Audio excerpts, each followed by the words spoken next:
व्यापारी एकता जिंदाबाद, व्यापारी एकता जिंदाबाद, व्यापारी एकता जिंदाबाद। मुझे लगता है कि आज मैं सिर्फ यही नारा लगाता रहूं, भाषण नहीं दूं, क्योंकि जो एकता का प्रदर्शन 9 तारीख को सराफा कारोबारी चैम्बर ऑफ कॉमर्स में आए थे, 10 तारीख को आपातकालीन बैठक बुलाई थी, 72 घंटे का अल्टीमेटम दिया था, 13 तारीख को मुरैना के अंदर जाकर 3 सैकड़ा से अधिक व्यापारियों ने ज्ञापन सौंपा था, 14 तारीख को मुरार सराफा में बड़ी संख्या में धरना दिया था, 15 तारीख को उससे बड़ी संख्या में उपनगर ग्वालियर सराफा में धरना दिया था, और आज 16 तारीख को हम इतनी बड़ी संख्या में इस सराफा बाजार के अंदर धरना दे रहे हैं। तो ये जो एकता प्रदर्शित हुई है, ये जो व्यापारियों की एकता, किसी कहते हैं कि जब कोई दुर्घटना होती है तो उसके पीछे भी कोई ना कोई सुखद संकेत होता है।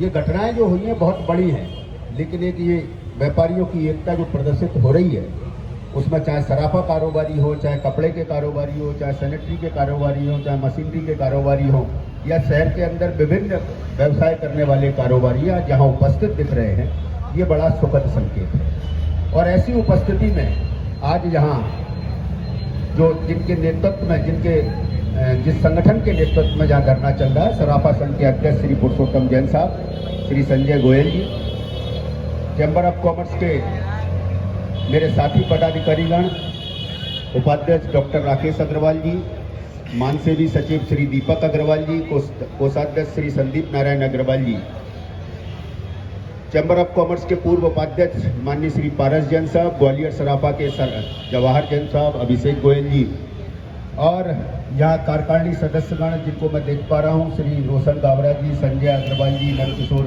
गोयल जी, आशीष अग्रवाल जी, दीपेश अग्रवाल जी, रोविन गर्ग जी, और सराफा के अन्य कार्यकारिणी सदस्य, क्षमा करें अगर मैं किसी का नाम नहीं ले पाया हूँ तो ऐसे सभी लोगों की उपस्थिति में आज इस धरने का तीसरा दिन है और कल समीक्षा बैठक है।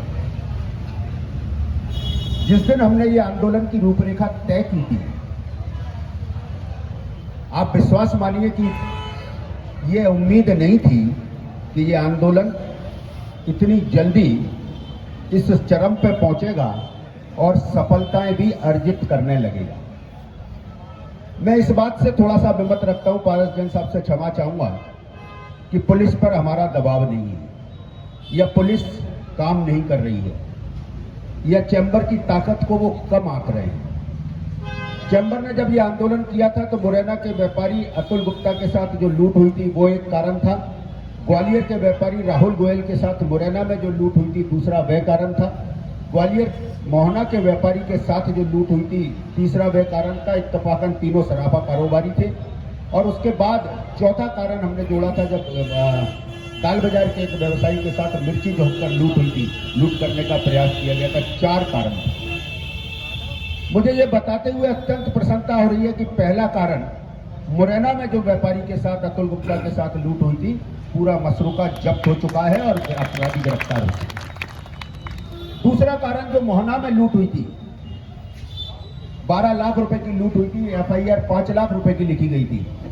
मैं आपको शुभ सूचना देता हूं कि वो लूट भी ट्रेस हो गई है, अपराधी पकड़े गए हैं, माल भी बरामद हो गया है।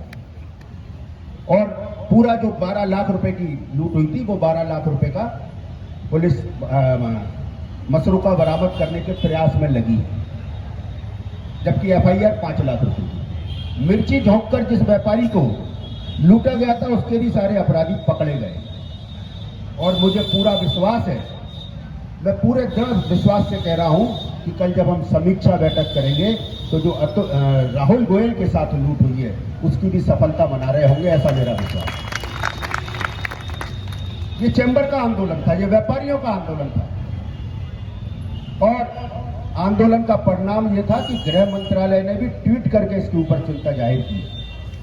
आंदोलन का परिणाम यह था कि हमारे ग्वालियर के मंत्री प्रद्युमन सिंह तोमर जी भी लगातार इस पर चिंता व्यक्त कर रहे हैं। आंदोलन का परिणाम यह था कि श्रीमंत ज्योतिरादित्य सिंधिया जी भी IG से, DGP से और सबसे बात कर रहे हैं। आंदोलन का परिणाम था कि माननीय नरेंद्र सिंह तोमर जी ने भी IG और DGP सबसे बात की है। तो ये चैम्बर की जो एकता हमने दिखाई है, मुझे लगता है कि चैम्बर का जो प्रयास था इस आंदोलन के माध्यम से प्रशासन पर दबाव बनाना तो था ही, चैम्बर का दूसरा कारण ये था कि अगर अपराधी ये सोचते हैं कि व्यापारियों को लूट लिया जाएगा और उनके पीछे बोलने वाला कोई नहीं होगा, तो उस अपराधी जगत को भी ये संदेश देना है कि अगर किसी हमारे व्यापारी के साथ कोई अपराध कारित करने की कोशिश की तो इससे 10 गुना संख्या में भी व्यापारी उसका डट के मुकाबला करेंगे और ये अपराध नहीं होंगे।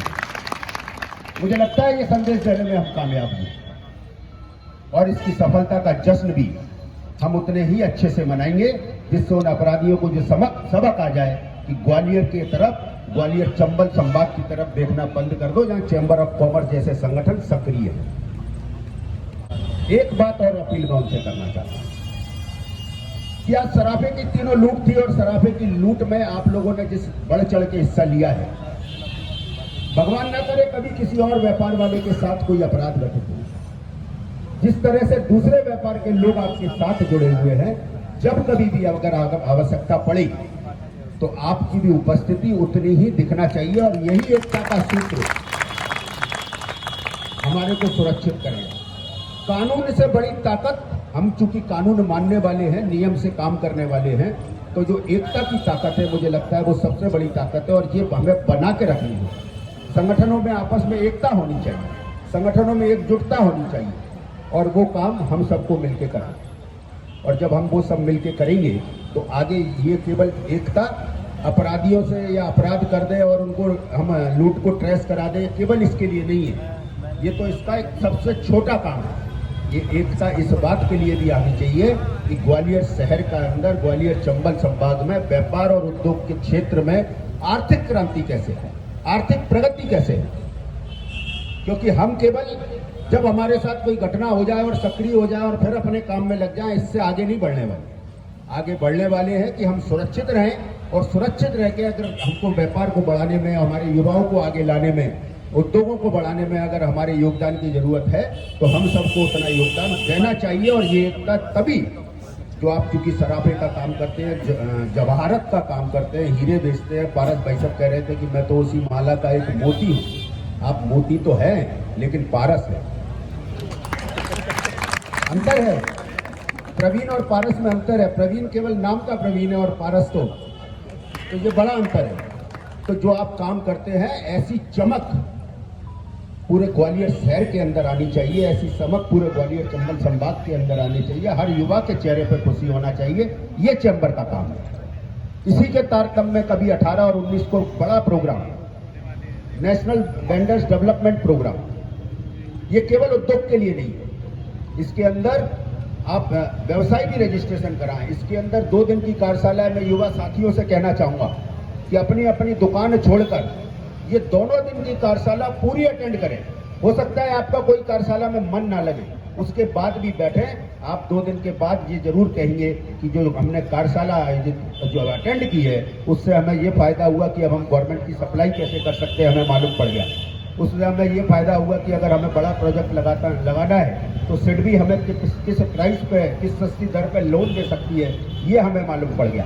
उससे हमें ये फायदा हो गया कि अगर हमें कोई इंडस्ट्री लगानी है तो हमारे प्रदेश की औद्योगिक नीति क्या कहती है, ये मालूम पड़ गया। तो ये जो आपको ज्ञान मिलेगा, ये जो आपका ज्ञान बढ़ेगा, मुझे लगता है कि आप अपने तो भला करेंगे ही, अपने आसपास के क्षेत्र का भी भला करेंगे और इसी से औद्योगिक क्रांति आएगी। अंत में मैं एक बात और कहते हुए अपनी वाणी को विराम दूंगा कि Madhya Pradesh chamber of commerce and industries के इस 118 साल की यात्रा में आप देख रहे होंगे कि जो हम निरंतर कार्यक्रम करते हैं, सोशल मीडिया के माध्यम से, समाचार पत्रों के माध्यम से इसकी सूचना जन जन तक पहुंचाने का काम करते हैं। मैं आप लोगों से अपील करना चाहूंगा कि चैम्बर ऑफ कॉमर्स का जब भी कोई कार्यक्रम हो, एक दुकान से एक व्यक्ति अवश्य उसमें शामिल हो, अवश्य उसके अंदर आए।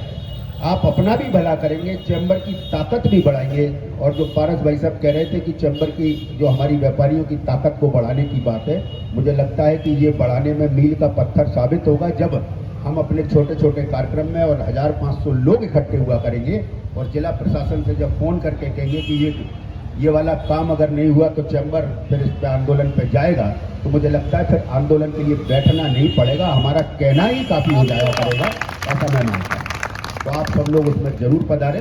और आप लोगों ने जो 3 दिन से इस आंदोलन में वो दिया है, मुझे लगता है कि कल हम समीक्षा बैठक करेंगे और उपस्थित परिणामों के अनुसार उसकी समीक्षा करेंगे, और अगर जरूरत पड़ी तो आगे जैसा सब लोग कहेंगे वैसा होगा। लेकिन मेरी जो अंतरात्मा बोलती है कि मुझे अब इसके बाद शायद कुछ करने का अवसर फिलहाल नहीं पड़ेगा।